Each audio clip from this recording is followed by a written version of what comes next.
Yo, let's do an integral. This time, we're going to have the sneaky cosine squared in here that we're going to have to deal with. Now, sine squares and cosine squares are kind of interesting because they don't look that crazy, but you have to do a little bit of a substitution to work with these guys. So that's what we're going to do. So evaluate this integral. Here you go. X times cosine squared of 9x. And we have this x here, which is going to mix things up a little bit, but it's really not too bad. You're going to need to know integration by parts. So anyway, let's get started. Here's the integral. Now here's the substitution that you're going to make. Cosine squared x is equal to 1 plus cosine double whatever your input was here. Okay, so that works for any x. You just double it in here. Notice the squared is gone, thank God, and then you divide by 2. Okay, sine squared has a similar one. There's just a minus sign in here, but it still stays cosine here. Anyway, so let's make that substitution, see what we get. So this x stays here. The cosine squared 9x becomes 1 plus cosine 18x because we had to double the 9x from this formula using this identity. So that's what we do when we get this thing here.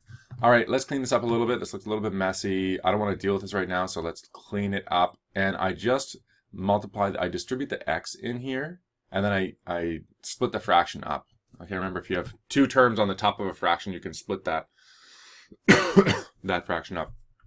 So that's what I do. I get x over 2 plus x cosine 18x over 2. That's just because I distributed this x into here. And now I have to take the integral of all that stuff. Now, as you know, integrals split over sums. So here's a sum, and I'm taking an integral of a sum. So integrals split over sums, which means I can just take the integral of the first guy with respect to dx, of course, and then take the integral of the next guy with respect to dx again. Okay, so that's what I write in this line. I don't actually evaluate anything here. I just set it up because these are the two things that I'm going to have to integrate separately, and that will lead me to victory. So I just rewrite them here. There's nothing new here, so don't worry. That just continues exactly from where we are.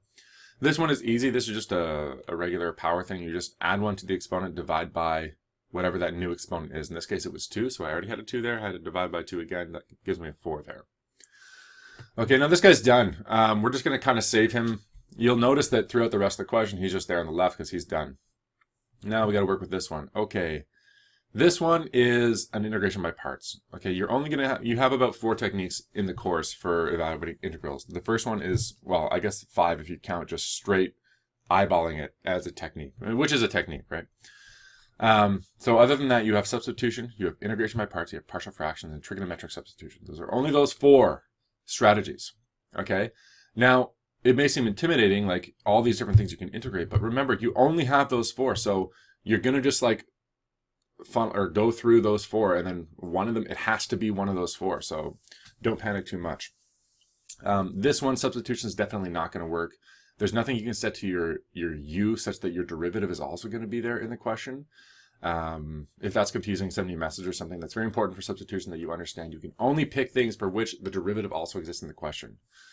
Okay, for this one, this looks great for integration by parts. Why? Because there's something that I can take the derivative of and it gets easier, and there's something I can take the integral of and it gets easier, or at least stays the same difficulty. That's kind of how I think about integration by parts. If you can split up the entire integral into one portion that you can take the derivative of and it gets easier, and one portion you can take the integral of and it gets easier or stays the same difficulty, then you're good to go and you can use integration by parts. Excuse me. So, that's what I do. This next line, the question is essentially done because I had this really badass technique for doing integration by parts. Integration by parts, you can always do it in this weird table method. And it's really handy. It's really, really handy. I'm not lying to you. It's handy because you can, sometimes in integration by parts, you have to do integration by parts, and then you're left with another integral where you have to do integration by parts on that one. And then you might even be left with yet another integral where you have to do integration by parts or just a regular integral. Right, so that's like a lot of things to set up. There's a lot of u's and dv's to set up, and then you got to integrate the dv, and then you got to take the derivative of the u 3 times. Like, that's a lot of setup, right? This table method, you only do one setup, and everything comes out. I'm going to show you how to do it here, and then keep watching videos because I'll do a more complex one. This isn't super complex. This table method is not completely warranted for this method, but I just like getting used to this table method because it's so much faster, so much faster. Okay, so as promised, we need to pick something here that we're going to derive, and it's going to get easier. Let's pick x over 2. When we take the derivative of that, it's just going to give us a dx over 2. That's easier. The thing we're going to integrate is the cos 18x, because we can integrate that, and it doesn't get easier, but it doesn't get any harder. Okay. So remember that the rule is if you're integrating u dv, so this is a u here, and x over 2. See, I said that u, and then dv is the rest of it. If you're integrating u dv, integration by parts formula tells us that that's u times v minus the integral of v to u. So it's going to be u times v. That's why this arrow's here, because it's product. Okay, so this x over 2 times this minus the integral of v du, minus the integral of this times this. Okay, that's what the formula says. So then we're going to have to do the integral of this stuff times this stuff. Okay, well, that's just going to be, I integrate this thing here, and it gives me this one. The integral of this times this is going to be that times that minus the integral of that times that. So what I've done is I've done another integration by parts underneath here, okay? If this is confusing, or look it up, try and do some research on I don't want to go in full depth as to why this table method works, but it always works. Try and watch some other videos of mine. They're not up yet, but I'll post them for this integration by parts technique, but it is boss. It's so awesome. So anyway, we go uv minus the integral of v du. So it would be that times that, and what do you know? You have x over 2 times sine 18x over 18 minus the integral of that times that. Well, we started with trying to evaluate the integral of that times that, and then we did this junk here. Now we have the integral of that times that. So let's just do that same thing again. Integrate this thing and derive this thing.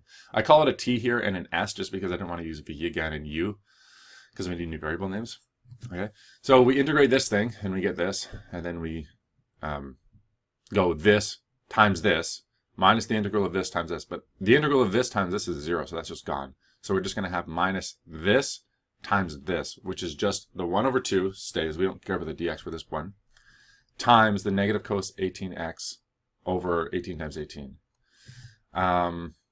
Yeah, that's essentially the problem. From that point on, you just simplify things. I've just cleaned things up a little bit. The 2 times 18, 36. Take away some brackets. Negative makes a positive cos 18x over 2 times 18 squared. Gives you your result there. So, yeah, so the only thing I didn't talk about maybe is doing the integrals of this. So let's talk about that. So the integral of cos 18x is, like, my best guess, if I didn't know the answer already, would be sine 18x. I would say, okay, let's see if it's sine 18x. If I left it as just sine 18x, when I take the derivative of sine 18x, I'm going to get cosine 18x, awesome, but chain rule, times 18, shit, too big. So I really needed to start with something that was sine 18x over 18. Now when I take the derivative of this, I'm going to generate this here, which means I have the right antiderivative. Awesome. Something similar happens for this part here. So I want to generate a sine 18x over 18. Well, to generate a sine of something, I'm going to need a negative cosine of something, because when I take the derivative of negative cosine, I'm going to generate positive sine. So my best guess would be negative cosine 18x over 18. But if I take the derivative of that, I'm going to be multiplying by 18 again, which is going to cancel off with that 18, which is not going to give me what I want. So I need that extra 18 in the bottom there to make sure that when I take the derivative of this, I generate back the one above. That's always the test to see if you've got the right antiderivative. Okay, so that pretty much sums up this question. I hope that helps. Keep asking all your questions. Thank you so much for participating in the Facebook group and coming out to the free sessions that I'm holding. Yeah, awesome. We'll catch you next time. Peace.